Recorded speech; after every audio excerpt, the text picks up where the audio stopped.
latching. So latching is a nice concept of where the mouth needs to cover the whole nipple, so that the nipple is inside the tummy. So you know, sucking the milk, see just the nipple at your.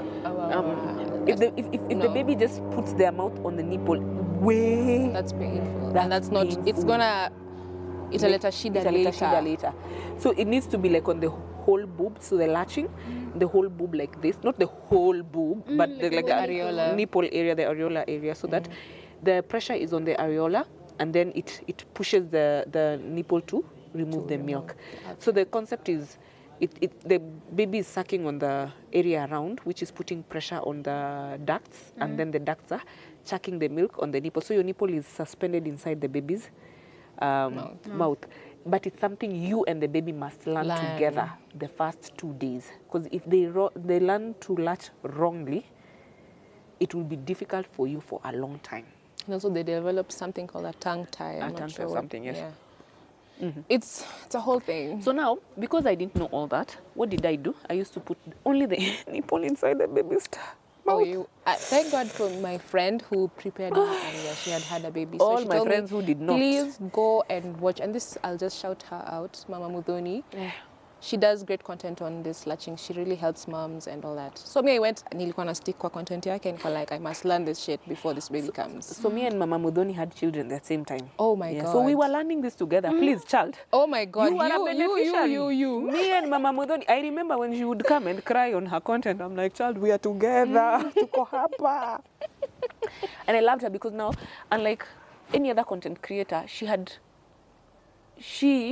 created, but they shout out. For sure. She gave, oh my God, mothers of that time, like such a platform. Like you felt like you're not doing this by yourself. And then, I don't know, for some strange reason, you couldn't find Africans with that content online. Yeah. Everybody was travel. The good stuff. Yes, but at least we are crying in the middle of the night because of our nipple hurts. Bruh. No, you're bruh, you're on your own. Sis. So I used to put the nipple inside. First day, I'm like, that sensation, it's sore, it becomes sore. And then it becomes a wound. And then it starts bleeding. But the child must feed. And I remember that nurse, because I was in hospital for a while, so the nurse would come and tell me, just take a little milk and pack her around. Yeah, it suits. It can soothe and help. But every time that child wanted to feed, my legs would go up.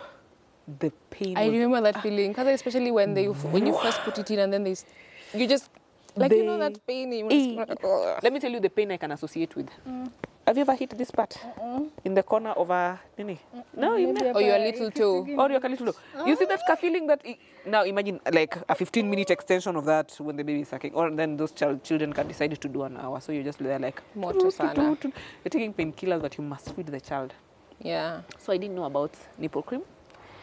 And then a very good friend of mine brought for me Lancino. Was it Lancino, I guess? Lancino, is it? Yeah, it's purple. Yes. Yes. She bought me cream. And I started putting it on. Oh my God. Then she taught me how to latch.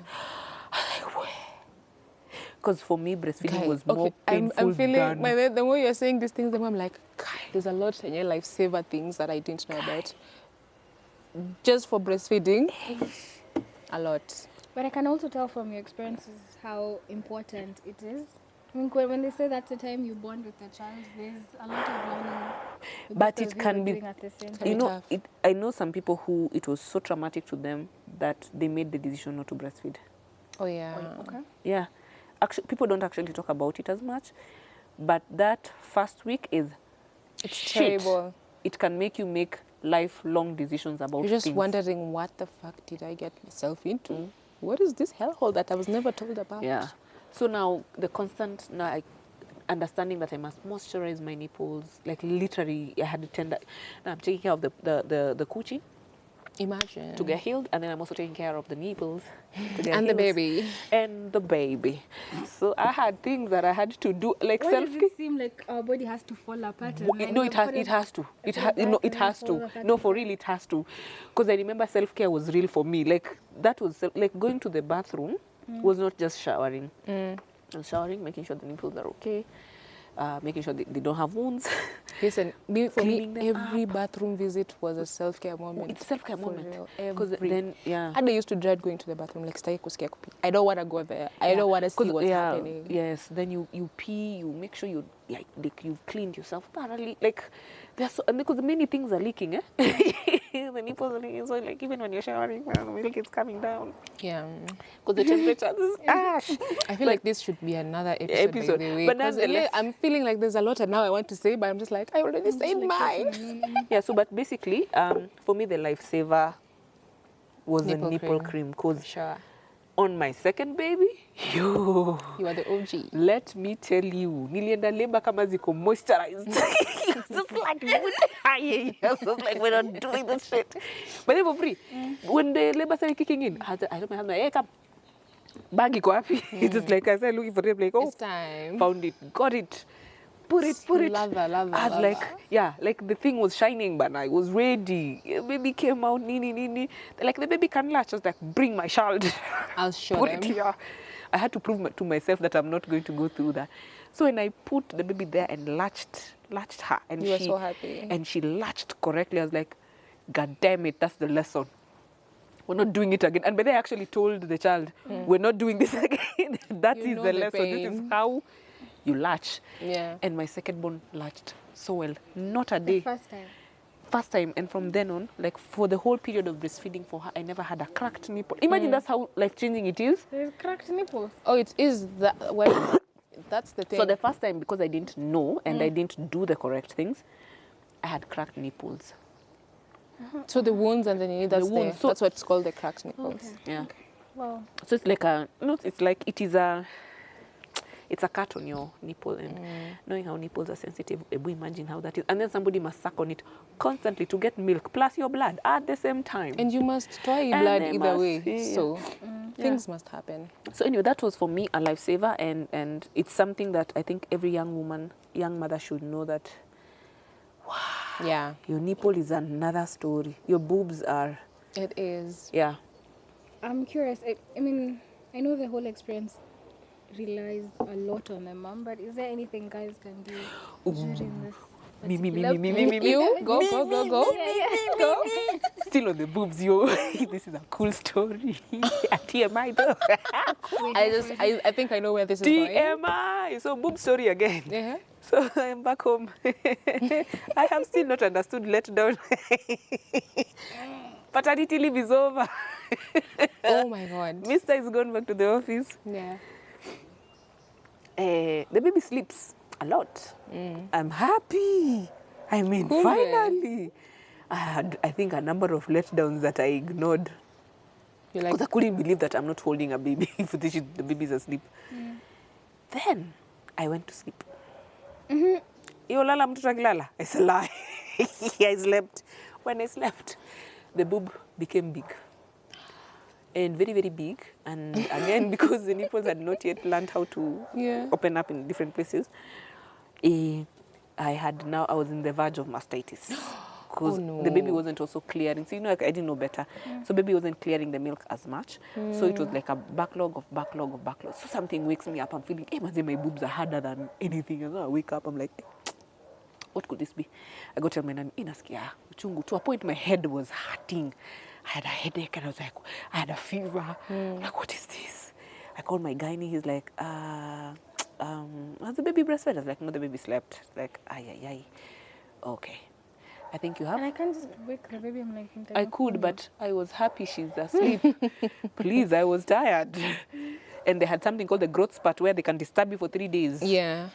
So you're enjoying the moment. So I was enjoying the moment. So anyway, my boobs were so painful. I had a headache and I had a fever. And that's one of the symptoms of mastitis. So usually it develops into an infection, which can lead to surgery, and because it's really bad. So I was in the early stages of it developing. So the doc was like, oh, I know a doula. Doula, yeah. Doula, let me give her your name. She can come to your house. Oh my God, my gynae. Dr. Ngayu, salute. So I called this lady. She sends me the number because he works with her. And she's a very lovely woman. I can't remember her name. I called her and she's like, where are you? I explained where I was. She's like, okay, I'm with a client, but I'm coming. The woman in less than 2 hours, actually 1 hour, she was in my house. Because I was literally lying on the floor out of pain. I had taken the painkillers, nothing was working. I was screaming, I was crying. My nanny didn't know what to do. And my the child neighbor is still asleep. is still asleep. Then she woke the child and put the child on the boob to try and help me. Yeah. But it wasn't working because, again, it's too hard. The baby can't. So the baby was also crying. So she decided to take the baby away so I can manage myself because I was literally having a traumatic moment. Then she comes, she's like, okay, this is the situation we're in. I want you to go get a hot shower. We try and drain the milk. Go to the hot shower. We tried to drain the milk. And it came out, it was creamy, it was clogged completely. God. So we tried to remove it, but the boobs had refused. They were just Big. big. So anyway, the doc gave me some milk, prescribed some drugs. Then she told me to take cabbage, cold cabbage. And then you put on your boobs. We put on my boobs to try and reduce the letdown, which worked. That's for a while. also, sorry to cut you short, but that's also what I was told when my baby passed away, and I was told, kukausha the milk, you should also do the dry traditionally, cabbage. yeah. Apparently that actually works. So we did it, but then she told me we haven't drained it completely, so we have to manage it. Then she asked, "Mzee ako karibu?" And I was like, "Unataka mzee afanye nini?" They was like, "Can I talk to him?" Yeah, I said, fine. So I called my husband. I'm Oh like, my God. I have somebody who's trying to help me out with this situation because now he was panicked. He wanted to come back home. Then he... And this is what, like a week after his paternity leave? Yeah, a 2 day weeks. After? 2 weeks. Asharudi job. So then he was like, no, he told his boss, my wife is going through stuff. Let me come home. So he came home. So he came home, then they were talking. And I'm seated there. I'm like, Aki, imagine now I'm victim. Sitting there with my boobs. I'm like, what is this? Then he's like, sasa utajaribu kumsaidia, especially usiku kama mtoto halali, amke. I died. Unaweza jaribu kutoa hiyo maziwa pia wewe. You should have seen both of us looking at each other like, why? What are we supposed? Why would we do that? And you're not supposed to do anything for like a 6 week window period. So I'm curious, like, you're supposed to suck the milk out. How about pumping? Would it not have worked? It tried, but you see the suction is different. The pumping. But then also now me I was like, bacteria, you mdomo bana imekunywa pombe. You guys we're not sharing this with them. We ain't doing none of that. He went and bought an electric pump. He was like, no. He went and bought an electric pump. Yeah. So in that particular moment, he was really supportive in trying to figure out a solution. We got an electric pump, we got a manual pump. So anytime I needed, he'd wake me up. Like, hey, wait, we are not doing that thing. let's do this. So he'd help me express and be like, Ebu, Imeisha. So he'd help me press to make sure that the boobs are completely empty. Then a good supportive partner, especially because somebody who doesn't understand would have just said, isn't she does our mama? Yeah, then that's true. And dismissed it. Yeah, So yes, in the lactating part, if you have a supportive spouse, it's very important. Very. Very. Yeah. Yeah. So does that answer your question? And you have to add something. On that? Yeah, about which one? With the partner? Yeah. I think my case is the same as yours, not in the clock that asking the partner. My partner wouldn't have, I am so sure. The same as yours. I think to find a solution. So yeah, he was very supportive in all ways. Like even to a point, because my milk really takes so much time kukuja, we were really, like, you know how you're feeling like inadequate because your milk has much time, you're not able to provide for this child. So even like, he's just like, relax. We can even get a, sorry for that, we can even get a like formula just to substitute, like say lazima you have to breastfeed and beat yourself up mentally, because you know pia the milk not coming so when in. you're also stressed, the milk doesn't come. I'm telling you, the body is different. It's weird.